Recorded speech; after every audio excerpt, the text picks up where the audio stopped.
Qual o impacto do desemprego em nossa vida? Naruhodo. Bem-vindo ao Naruhodo, podcast para quem tem fome de aprender. Eu sou Ken Fujioka. Eu sou Altair de Souza. E hoje é dia de quê? Ciência e senso comum. Altair, vamos para os recados da paróquia. Quais são? Número 1, vai no iTunes Store, dê 5 estrelas e faça o seu comentário. Isso aí. Número 2, indique um episódio do Naruhodo para alguém que nunca ouviu o Naruhodo ou mesmo nunca tenha ouvido um podcast. Vamos aumentar o tamanho de nossa podosfera. E número 3, Altair. O número 3 é sobre ajudar a manter o Naruhodo no ar, Altair. Isso aí. E para contribuir, basta usar o aplicativo PicPay e assinar o apoio mensal de R$15. São 2 Coca Zero, querido ouvinte, uma para Altair e uma para mim. E como assinante, além da nossa gratidão, você terá 3 coisas. 1, você terá acesso ao grupo secreto no Telegram, ou seja, assinante pode conversar com a gente e com a comunidade de ouvintes assinantes. 2, você terá vantagens especiais. Por exemplo, assinante recebe os episódios no grupo secreto do Telegram antes de todo mundo. E 3, você receberá conteúdos exclusivos. Por exemplo, assinante recebe episódios que só são distribuídos no grupo secreto do Telegram. Então é isso. Baixe o aplicativo PicPay e assine o apoio mensal. Com o PicPay você ainda vai poder pagar boleto, transferir dinheiro entre amigos, recarregar celular, sacar o saldo em qualquer banco 24 horas sem taxa. E olha só, no primeiro mês de apoio ao Naruhodo, você ainda tem um cashback de R$15. Isso mesmo, você assina e recebe seus R$15 de volta. Tá? Agradecemos desde já e participem, por favor. É isso aí. Antes da pauta, mais um recado. O Naruhodo está abrindo espaço para o podcast das Minas, porque representatividade é importante também na podosfera. O destaque de hoje vai para o podcast Fanficast, comandado pela Ana Leme e pela Nana Castro. Ouça o recado que elas deixaram para você, ouvinte do Naruhodo, e conheça o podcast Fanficast. Olá, eu sou Ana Rosa Leme. E eu sou a Nana Castro. E nós somos o Fanficast, um podcast voltado ao universo das fanfictions. Junto com uma galera que ama conhecer e escrever histórias, você poderá se aventurar em assuntos como escrita, literatura, cultura de fã, entretenimento, fandoms diversos e muito mais. Você pode ouvir nossos episódios através do nosso site, fanficast.com.br. E procurem e apoiem a hashtag Mulheres Podcasters. É isso aí. E chegamos ao momento Alura, querido ouvinte. Eu sei que nessa época de isolamento social a gente é bombardeado o tempo todo com lives, webinars, cursos, e embora o senso comum tente nos convencer de que estamos em home office, a verdade é que estamos sendo forçados a ficar em casa e tentando trabalhar em meio a uma pandemia. Então meu recado é, antes de mais nada, vá com calma e cuide de sua saúde mental. Dito isso, pode ser sim um bom momento para dar uma acelerada em sua carreira profissional. E é para quem estiver a fim de fazer isso que eu quero falar aqui da Alura, a maior plataforma de cursos online do Brasil.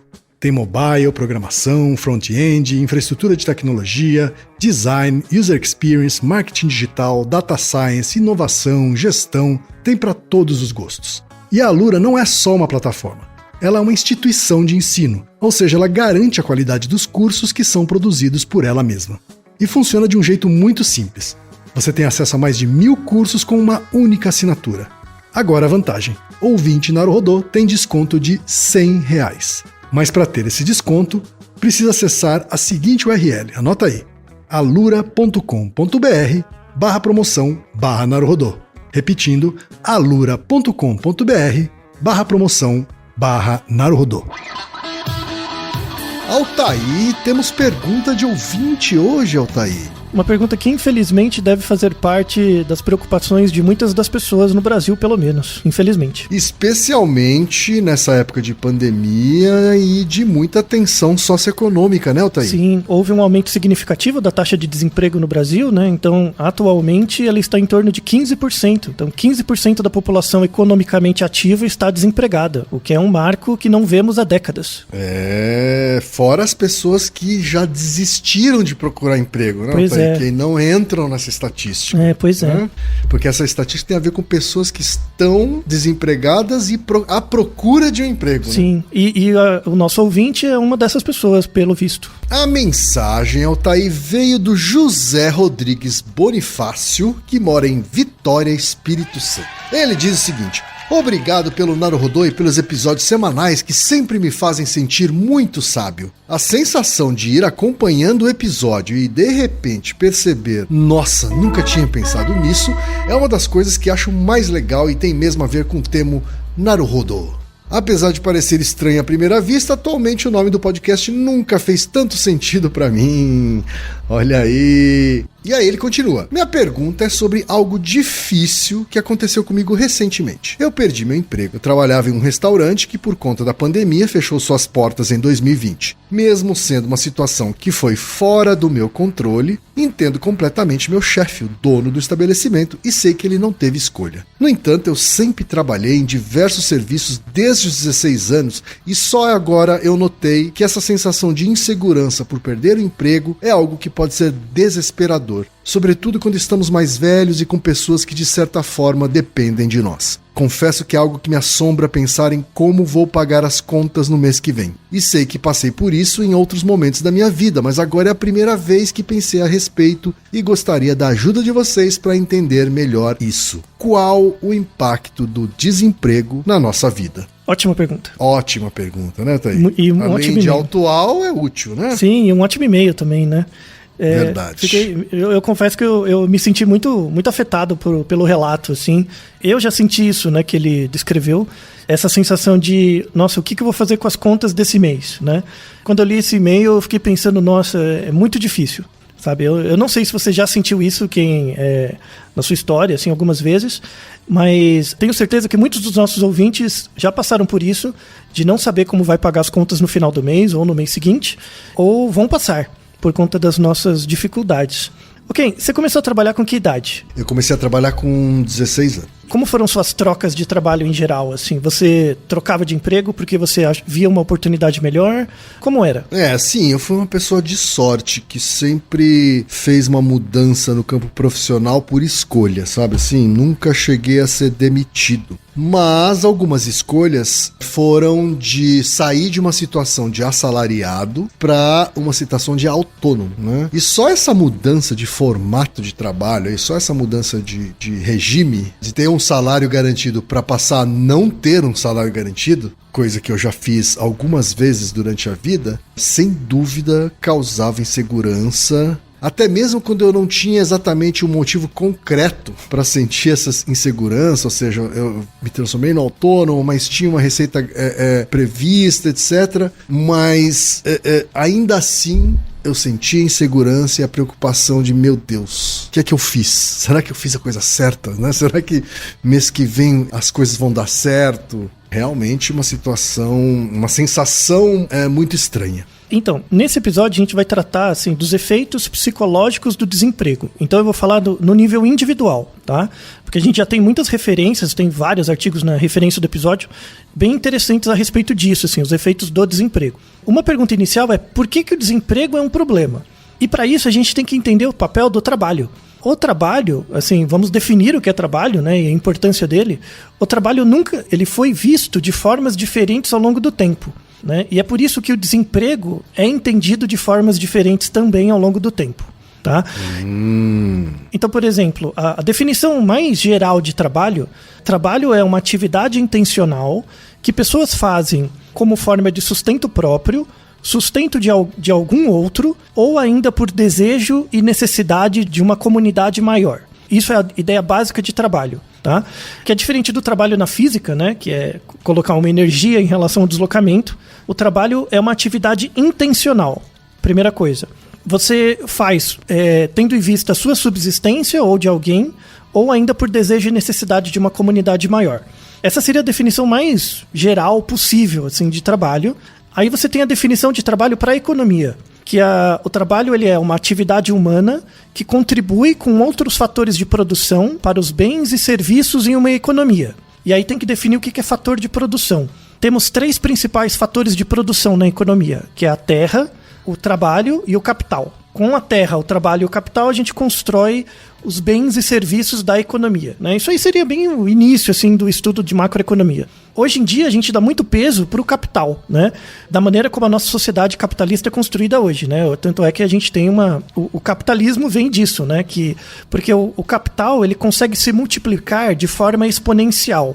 É aquela ideia de dinheiro faz dinheiro. Já o resultado do trabalho na terra ou por meio do trabalho assalariado, ele não gera essa relação em PG, né? Eles têm efeitos em PA, em progressão aritmética. Então, quem é dono dos meios de produção ou dos meios de produção econômicos, que seria o capital, em geral fica rico muito mais rápido do que quem tem a terra, é proprietário só da terra, ou é um trabalhador.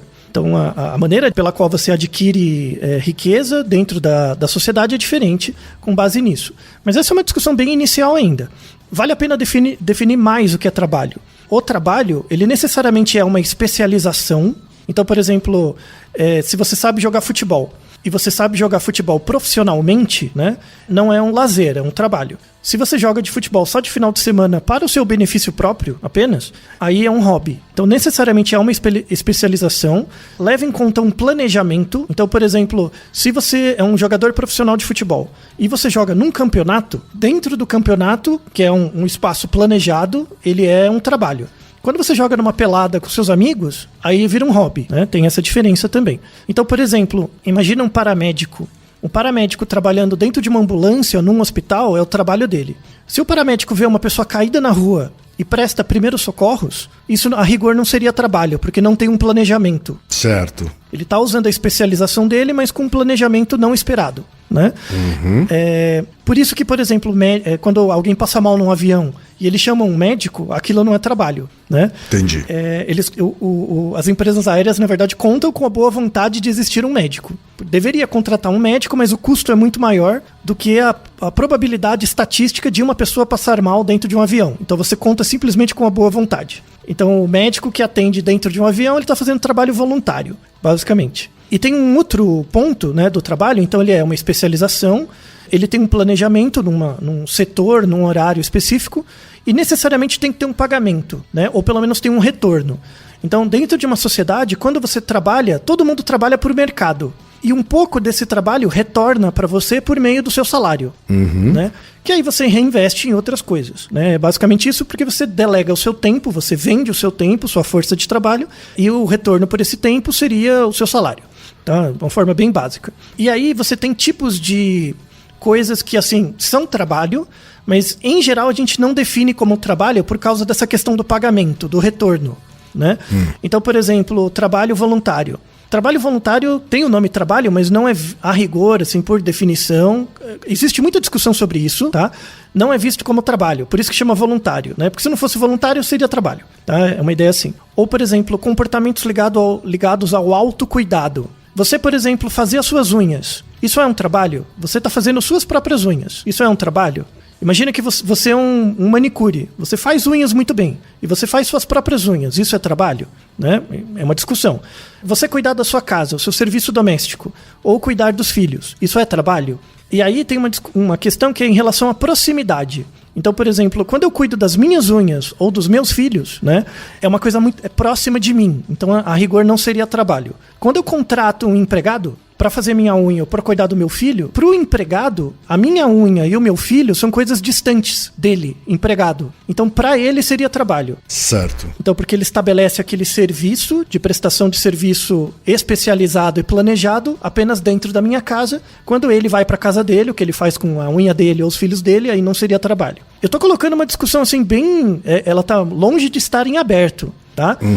Quer ver como as coisas complicam? Pensa no Reginaldo, por exemplo. Nós três aqui, cada um contribui com o seu terço para a confecção do Naruhodo. Sim. A atividade do Reginaldo é vista como trabalho, por quê? Porque é especializada, né? Ele tem o talento e a experiência dele. É algo planejado, ele reserva um período da semana dele para editar o Naruhodo e ele recebe algo por isso. Então, para ele seria trabalho, né? Atende a definição básica. Mas você vê o Naruhodo como trabalho, Ken, por exemplo? Difícil, não é? Não é a mesma coisa, né, Antônio? Isso, não é a mesma coisa. Então, eu não vou responder isso agora. Guarde essa informação pro final do episódio. Pro Reginaldo fica fácil perceber que, assim, mais fácil perceber que é um trabalho. Pode ser alguma coisa que ele goste ou não. Sim. Pra gente é meio vago ser a ideia de trabalho, né?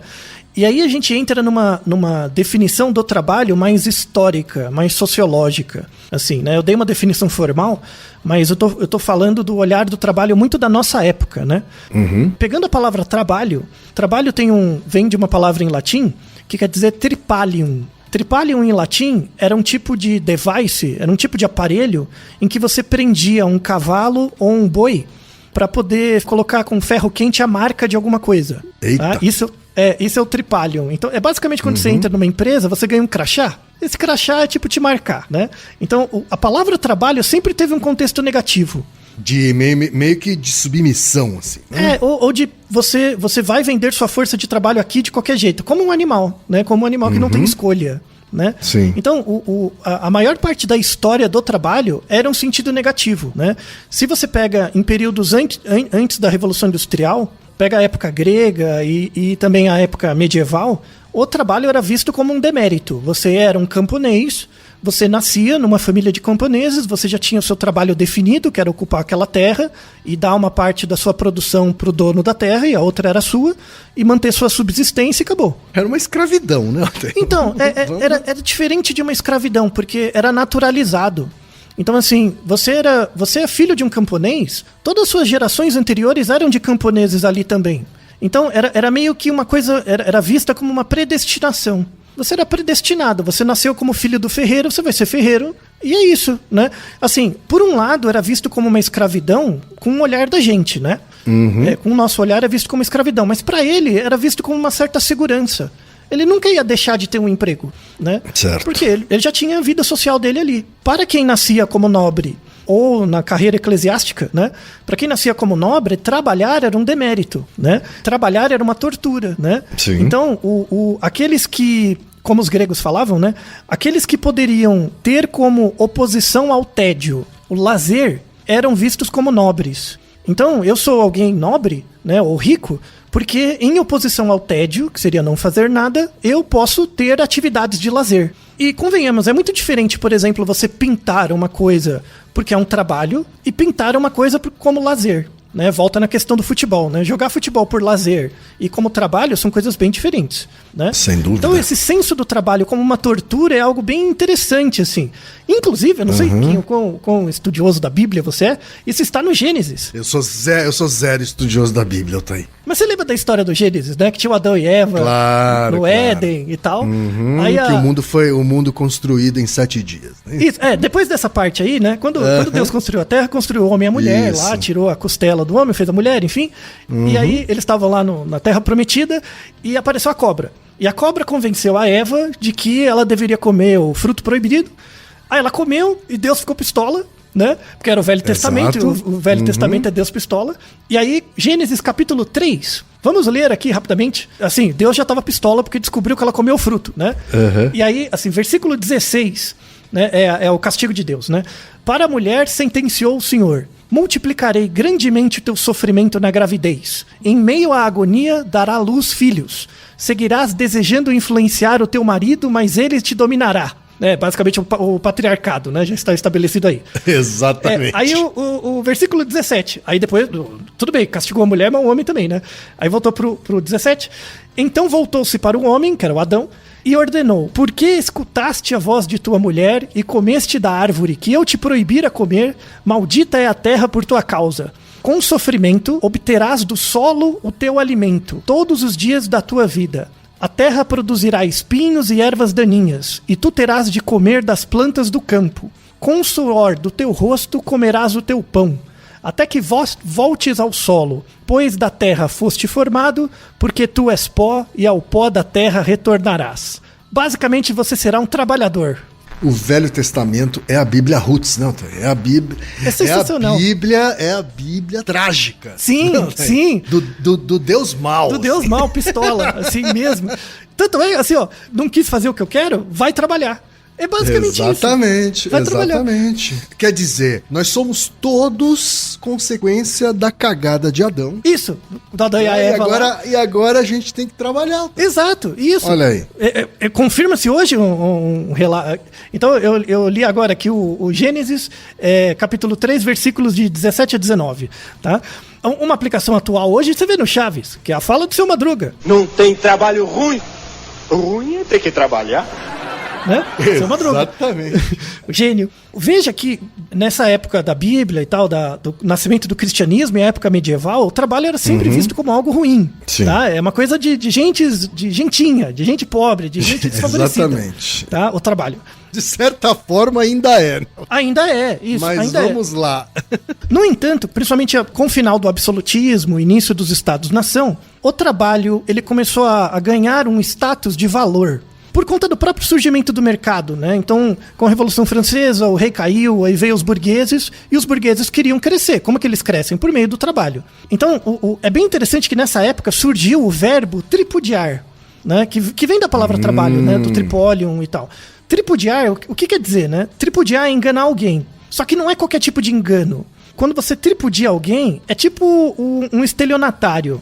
Eu faço você acreditar que aquilo que eu tô te fazendo te dá benefício, mas na verdade eu tô te enganando. Certo. Que é basicamente a lógica do trabalho, né? É basicamente isso. Então, isso é construído no começo dos Estados-nação, né? No aparecimento do capitalismo. Tem um livro muito bom do Max Weber, que ele fala que essa ética, né? Que é você transformar o trabalho numa nova ética. Então, no passado não, trabalhar era ruim, né? Agora não, o trabalho é a nova ética, o trabalho enobrece, você é quem você é por causa do seu trabalho. Então você não é mais o quem, você é o quem publicitário, né? Você é o fulano médico. A profissão vira um sobrenome. Isso, vira uma ética, né? Aí tem um livro famoso do Weber, né? Que é a Ética Protestante e o Espírito do Capitalismo, que é exatamente isso. Essa passagem, né? O trabalho ganha o ar de protagonismo, né? Sim. E ele alimenta o mercado, que é a base das organizações econômicas, né? Modernas, né? A partir do século XVIII e tal. E aí, as organizações econômicas, frequentemente, elas refletem o pensamento social comum ao tempo em que elas existem. Né? Então, se você pega as primeiras indústrias, em que as indústrias têxteis, por exemplo, lá no século XVII, XVIII, que as pessoas trabalhavam e tal, trabalhavam 20 horas por dia. Então, a lógica econômica, ela frequentemente reflete o pensamento social da época. Conforme a organização econômica vai continuando no tempo, as lógicas econômicas acabam gerando os pilares de um sistema econômico. Então, por exemplo, os primeiros pilares do sistema econômico moderno vêm daquelas primeiras indústrias. Então, existia uma lógica social que as indústrias pegaram. A partir do momento que as indústrias foram empregando pessoas, gerou-se vários benefícios sociais a partir do emprego dessas pessoas. A necessidade de escolarização, por exemplo. Então, a escolarização acabou sendo um meio para o trabalho. E essa mudança, né, Altair, foi também o início de uma educação voltada ao trabalho, né? Isso, exato. Antes não, né? Antes, assim, e de novo, é muito importante para o ouvinte parar de pensar nessa coisa de bom e ruim, sabe? Não tem o melhor e o pior, simplesmente é o que é. Então, no passado, a escolarização era vista como algo ligado à nobreza, né? Ligado ao lazer, né? Sim. Depois virou um meio para o trabalho porque gera benefícios para o mercado. Então, se você tem uma massa de pessoas que contribuem com o seu trabalho para o mercado e todas elas são escolarizadas, você consegue gerar muito mais riqueza do que pessoas que têm uma escolaridade mais baixa, por uma série de ganhos de eficiência dos processos e tudo mais, né? Isso já é bem visto. E aí, então, a gente pode dizer que o declínio de civilizações ou grupos baseados em tribos, comunidades ou guildas e o crescimento de companhias de capital aberto apareceu junto com o crescimento dos Estados-nação e do capitalismo. E a religião protestante. Todas elas, a Reforma Protestante, Calvino, Lutero, tem papel fundamental nisso, já dizia o Weber. Então isso é o começo do caldo. Eu gosto desse livro do Weber exatamente por isso, porque ele é bem pontual nessa ideia de colocar de que o trabalho vira uma ética. Na medida em que o trabalho vira uma ética que todos devem seguir, se você não tiver trabalho, você deixa de ser, inclusive, um humano. Ou deixa de ser uma pessoa que pertence àquele grupo. Você vira uma outra coisa. Então não existe o não trabalhar. Né? Na época grega e medieval, não. O trabalhar era coisa do pobre, era coisa do desfavorecido. Na época mais moderna, não existe a ideia de não trabalhar, porque era visto como algo ético. Ou assim, quer dizer, não é que não existe a ideia de não trabalhar, é que a ideia de não trabalhar é que passa a ser vista como negativa. Exato, né? Depõe contra você, né? Depõe contra você. Você não passa a ser um cidadão. Quer dizer, o termo vagabundo só deve ter surgido aí, né? Por aí, isso, surgiu nessa época, né? Do início dos Estados-nação, de fato. E aí, filosoficamente, você tem maneiras diferentes de entender o trabalho. Tem a questão histórica, aí você pode pegar o modelo do Marx e do Engels, o Engels pegou muito mais isso que o Marx, que é falar que o trabalho, ou labor, porque trabalho em latim tem dois sentidos. O primeiro sentido é uma palavra que chama opus, né? Opus é tipo trabalho criativo, a arte, a filosofia e tal. E tem o labor, que é o trabalho braçal. Então o Marx e o Engels pegam essa ideia de que o pensamento materialista, né? De que o trabalho é um conceito histórico e é a base da organização da sociedade moderna e da maneira como as pessoas se veem ontologicamente. Então, a sua noção de pessoa passa pelo trabalho. O conceito de trabalho é um conceito histórico. Necessariamente. Isso é bem materialista, né? A postura do Hegel e do Engels, né? Do Marx e do Engels. E eles fazem um contraponto ao pensamento idealista alemão do Hegel, de que o que de fato determina a história não é o trabalho, mas sim as ideias. Né? As ideias que eram discutidas naquele momento. Então, o Hegel se preocupava muito com quais eram as ideias mais importantes naquele momento. E isso ia determinar a história. O Marx e o Engels falavam, não, o que está determinando é o que está no chão da fábrica. É a divisão do trabalho, é a divisão das estruturas de poder pelo trabalho. Isso que determina. Quem determina a história são as indústrias, e não as ideias. Sim. É basicamente uma diferença do materialismo e do idealismo, né? A escola política inglesa também pega isso, principalmente o Adam Smith e o David Ricardo. Adam Smith fala que o trabalho, de fato, ele é fundamental, mas ele é fundamental para afetar os preços dos produtos, mas não tanto a estrutura social, né? E, de novo, não tem certo e errado. Eu não vou colocar opinião, porque é o que menos importa. Vou deixar na descrição um modelo de cada um, você lê e reflita, né, sobre as ideias que existem naquele momento. Mas uma coisa que a gente tem como consenso hoje é essa ideia do trabalho como uma ética. Você não trabalhar é visto como algo que te desfavorece, necessariamente, né? Fala contra você, né, contra o seu eu social. E isso coloca o problema principal ligado ao desemprego. Por que o principal sintoma, e aí tem artigos modernos, atuais, inclusive 2021, né, falando disso, que o principal sintoma ligado ao desemprego são comportamentos que depois vão desencadear em depressão. Tá? Então, a principal doença mental ligada ao desemprego é a depressão. Aí eu vou explicar o mecanismo, né? Só que, assim, tem diferentes tipos de desemprego. Tem aquele desemprego que você foi mandado embora, mesmo alguém chega e fala, tipo, você chegou para trabalhar, a pessoa fala, você foi dispensado, né? Isso é um caso, tá? Então é uma situação incontrolável, você não tinha como saber e a pessoa te manda embora. Esse é um caso. Outro caso é quando você escolhe sair, tipo, você pede para sair, mesmo que você não tenha um emprego em vista, tá? Mas você pede para sair, como o seu caso, né? Que resolveu virar PJ, por exemplo. Isso. Né? Então você pede. Isso é uma outra situação, tá? Não são comparáveis. E tem uma terceira situação que é quando você perde o emprego numa situação em que todo mundo perde, né? Que seria basicamente a situação atual, né? Tem um artigo, 2017, muito interessante, que eles pegaram uma amostra no N grande, eram mais de 1.000 pessoas, né? Tá. Eram 1.000 pessoas que tinham acabado de passar por uma perda de emprego, né?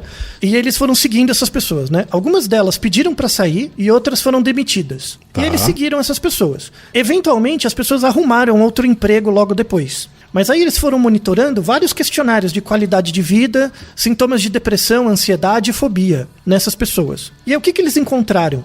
Então imagine 2 pessoas, uma que pediu para sair e a outra que foi demitida. Depois de 3 meses, as 2 pessoas conseguiram um emprego de novo. Tá? Então o período de tempo sem emprego para as 2 foi o mesmo. Certo. Tá bom?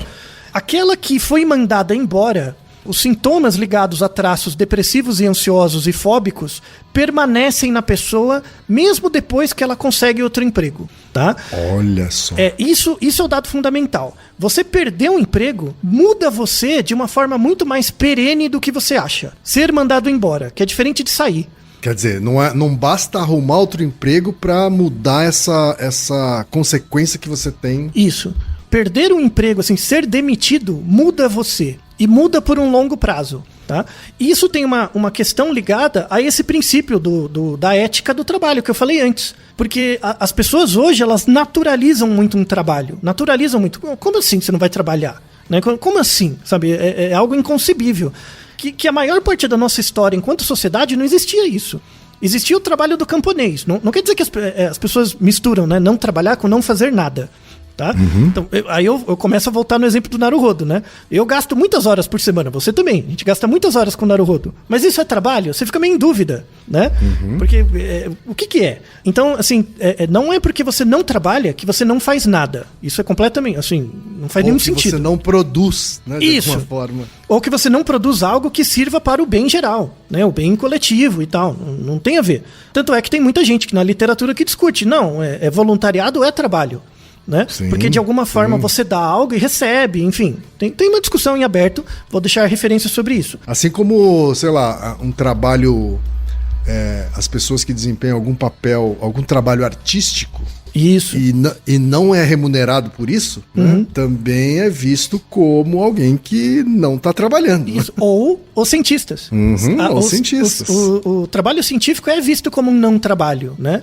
Que é basicamente aquela história, você trabalha ou você só dá aula? Eu já ouvi isso, cansei de ouvir, né? Você trabalha ou você só estuda? O Naruhodo é uma forma de mostrar que o meu não trabalho gera produtos, né? Mas isso não configura que as pessoas acham que eu trabalho. Isso é fato. Porque elas veem o benefício muito distante, né?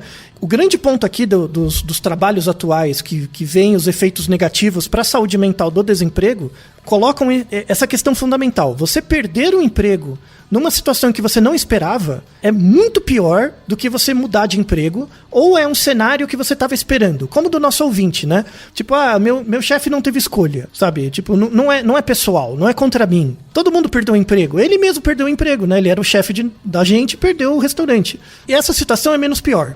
Agora, a situação que você tá lá de boa e de repente vem alguém e te manda embora, que é o que acontece no mundo corporativo todo dia, isso gera doença mental. Pessoal de que trabalha em RH, não sei o que vocês estão fazendo, que tudo bem que a formação em RH no Brasil é uma vergonha também, assim como a da psicologia, né? Porque muitos de RH vêm da psicologia. Né? Então já viu, né? Então, vou deixar dois textos sensacionais de um dos grandes professores que me marcou na graduação em psicologia. Apesar da psicologia ser muito ruim, eu tive sorte de ter professores muito bons. Um deles era o professor de RH, que é o professor Sigmar Malvesi.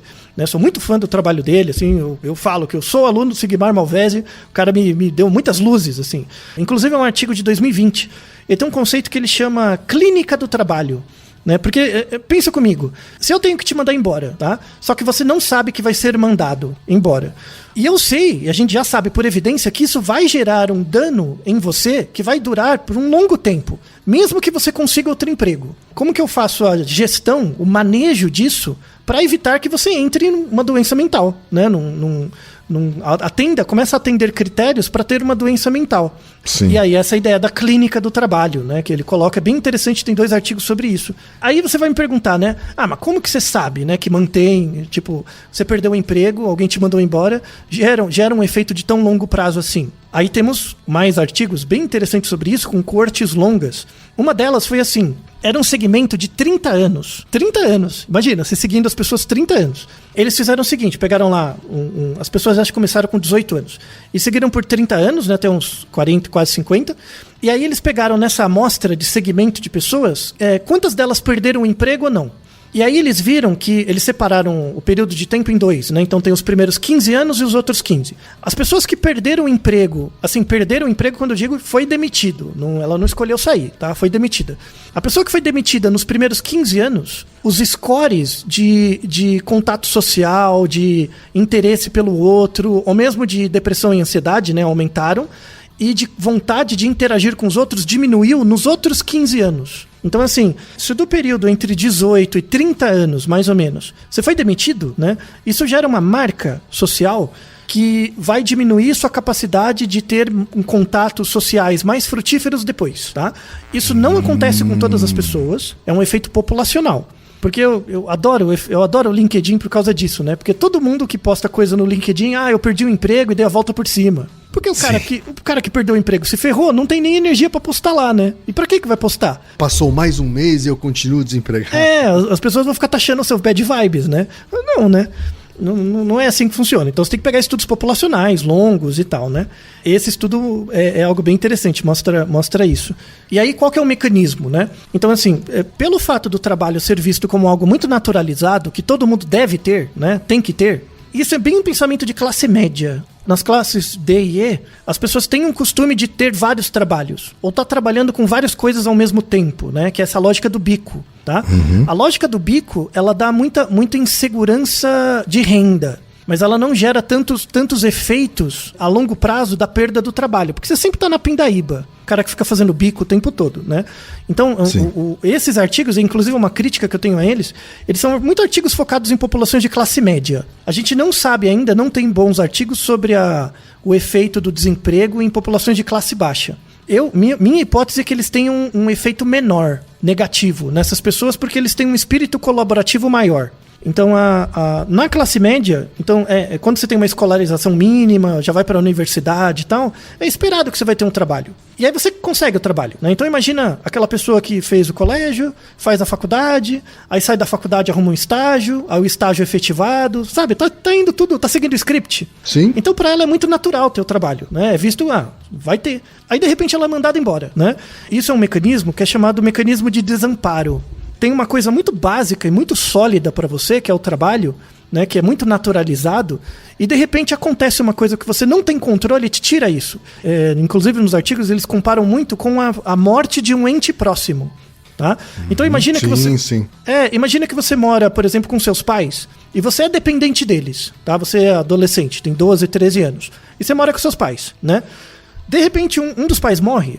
Então você como adolescente, criança para essa fase, você tem uma percepção natural, que é esperado, de que seus pais não vão morrer, certo? Né?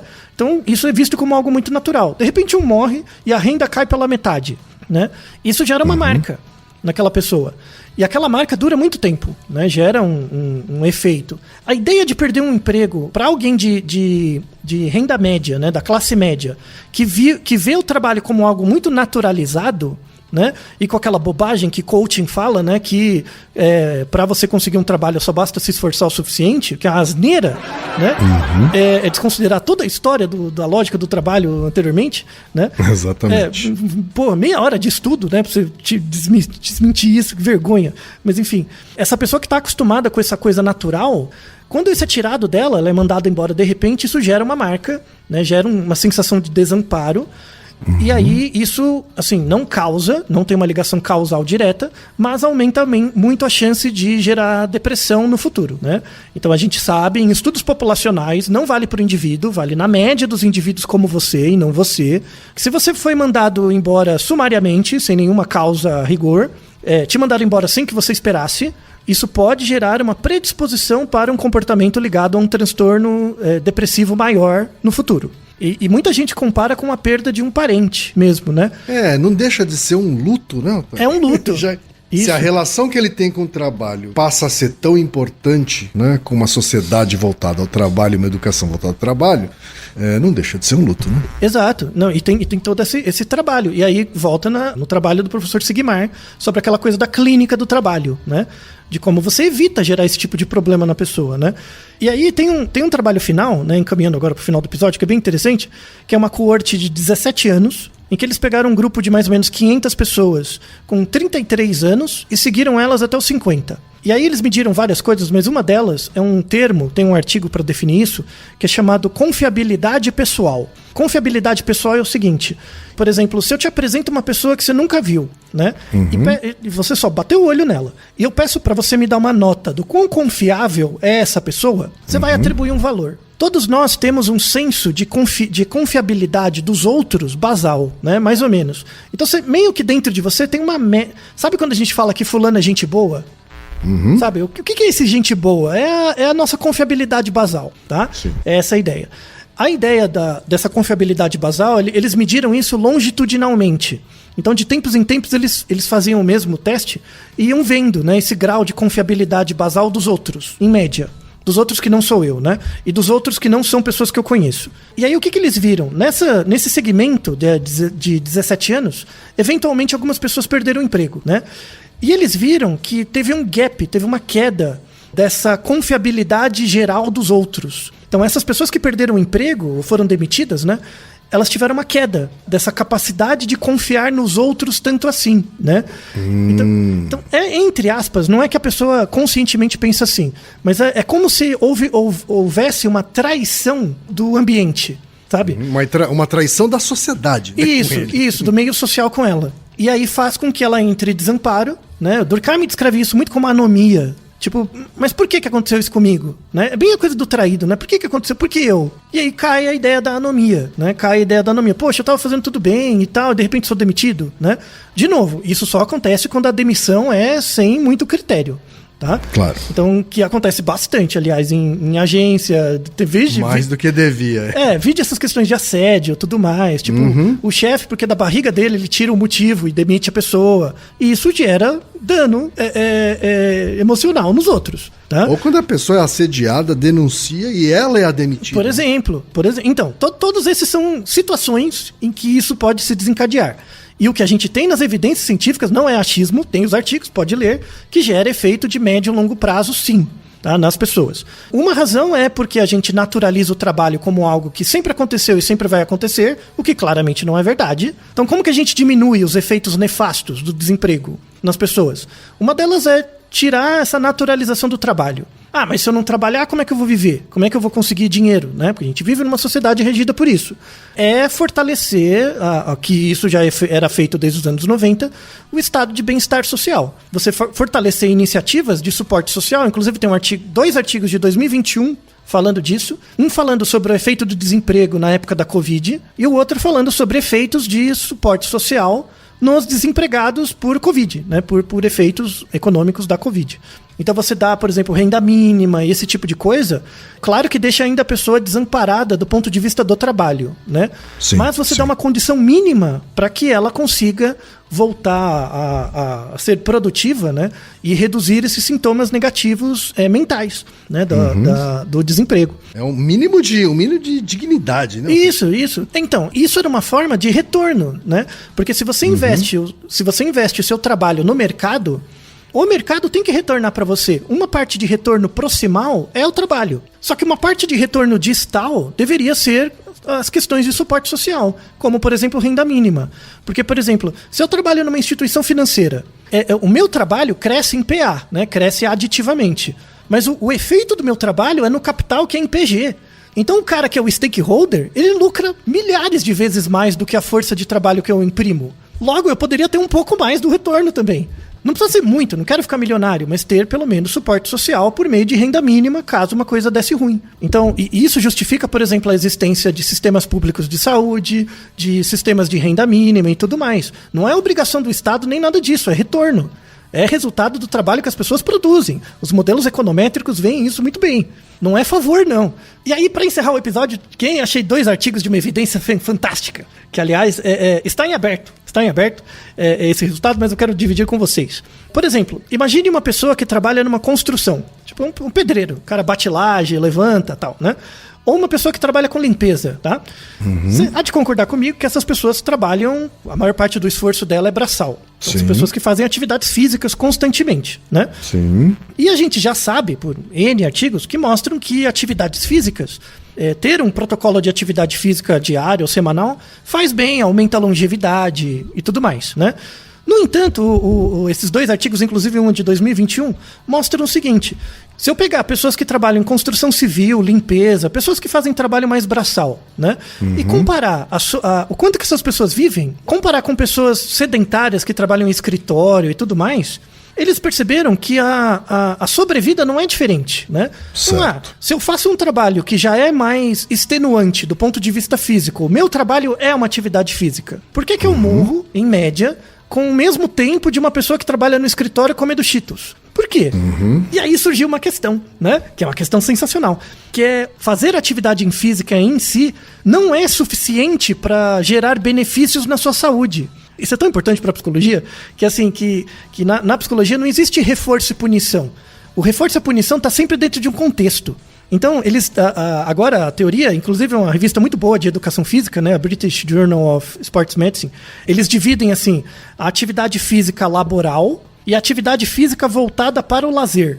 Então, a atividade física ocupacional e a atividade física para o lazer. Eles verificaram, tem um estudo populacional com milhares de pessoas, mostrando que as pessoas que fazem mais tempo de atividade física por lazer, elas sobrevivem mais. Já as pessoas que fazem mais atividade física ocupacional não necessariamente sobrevivem mais. Então a questão não é a atividade física, é ela inserida no contexto. Isso é sensacional. Muito, muito. E voltamos nos gregos. Porque na verdade quem falava isso era o Heráclito.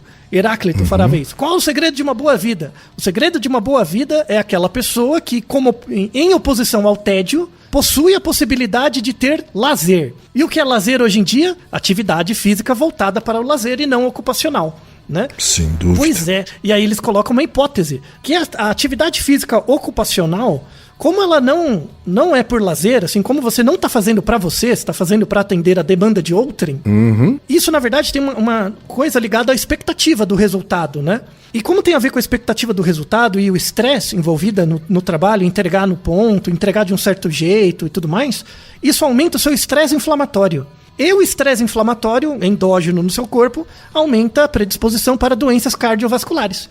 Caraca. Pois é, por isso que um jogador de futebol profissional pode cair duro, com um infarto, e o cara com a peladinha dele de final de semana, desde que os dois não tenham a mesma alimentação, tudo certo, né? Não adianta ficar comendo churrasco, tomando cerveja depois do futebol, né? Assim também, né? Mas controlando para todos os outros eventos, o cara que joga futebol profissionalmente e o peladeiro, que joga só para bater a bolinha dele, o peladeiro vai mais longe, pelo menos do ponto de vista da vida. Vai mais longe, né? Sim. Isso é uma boa hipótese, né? Muito. Não, tem um artigo de opinião e tem um artigo mostrando nos dados mesmo, que a ideia é como que a gente investe, de novo, em questões de suporte social, né? Então imagina uma situação que todo mundo tem trabalho. Tá todo mundo trabalhando, todo mundo, não tem um desempregado. Como que a gente melhora ainda mais a qualidade de vida das pessoas? Diminuindo o tempo de trabalho em si, que hoje a gente já conhece, inclusive a Espanha tá com um modelo agora de testar 4 horas de trabalho por dia, né, para verificar o impacto. Tem muitos trabalhos surgindo nisso por conta da pandemia, por exemplo. Então, diminuir a porcentagem de atividade ocupacional e aumentar a atividade física por lazer, porque é ela que aumenta a longevidade. Então, antes de tudo, esse episódio é um episódio que visa quebrar essa cisão idiota entre biologia e economia, que não existe. O objetivo último do trabalho é, de fato, fazer com que você organize melhor o tempo da sua vida em atividades produtivas. Eu não sou contra o trabalho, é algo legal, né? Desde que seja feito com um sentido para o indivíduo e não apenas para pagar as contas do mês que vem e o cara viver correndo atrás do rabo, que é muito ruim, né, essa sensação. Me solidarizo com o José aí, nosso ouvinte desempregado. Espero que ele consiga uma nova atividade o quanto antes. Né? Espero que já tenha conseguido, né? Pois é, que ele já tenha conseguido, né? Esse e-mail tem coisa de uns 6 meses, então espero isso com certeza sim, né? E aí, Ken, agora para encerrar o episódio, o que você acha, hein? O Naruhodo pra gente é um trabalho ou não? não vou fugir dessa questão. Olha, então, vai depender da definição que você vai usar para trabalho, né? Sim, mas você gosta de fazer? Eu adoro fazer. Então, ele faz você desviar sua atenção de outras coisas que você consideraria muito chatas? Sim. Durante o tempo que a gente está gravando, né? Você para de... Às vezes, não tem momentos assim que às vezes você está pensando uma coisa muito chata ou teve algum problema, de repente você gasta 1 hora aí, a gente gravando, você dispersa? Sim, né? Sim. E me sinto fazendo algo útil ao mesmo tempo. Isso, e aprende coisas legais, né? Que é sempre legal discutir coisas legais. Então, nesse sentido, dessa definição, não é um trabalho. Verdade. Triste, né? Triste, né? Objetivamos que num futuro com menos trabalho e mais atividades para as pessoas ocuparem o seu tempo com uma vida que mereça ser vivida, a gente consiga desenvolver nas pessoas possibilidades em que elas consigam fazer atividades como a gente faz. Eu digo que, apesar dos problemas atuais, assim, eu me sinto muito sortudo de poder dedicar um tempo para ficar estudando de forma sistemática para responder as perguntas das pessoas. Eu também me sinto um privilegiado. Agora, pensando aqui, viu? Se dá trabalho, é trabalho. Então, vamos deixar essa definição em aberto para vocês, porque na literatura é uma zona. Para mim, eu acabei de fazer uma definição de leigo aqui. Vamos lá. Se deu trabalho, é trabalho. Então tá bom. Então vamos ficar com essa. Para quem tiver interesse nessa discussão, vale doutorados. Tem doutorado sobre isso. Leia os artigos na descrição, tem bastante coisa interessante. E quiserem pegar mais perguntas aqui dentro dessa discussão, é só enviar pra gente. podcast@naruhodo.com.br. E Naruhodô, ilustríssimo ouvinte. E você já sabe, aqui no Naruhodô, quem faz a pauta é você. Você tem alguma pergunta pra gente ou quer comentar algum episódio? Escreva pra nós. podcast@naruhodô.com.br. Repetindo? podcast@naruhodô.com.br. E lembre-se, mande nome completo, idade, profissão e a cidade de onde você está falando. É isso aí. なるほど。 Esse podcast é apresentado por b9.com.br.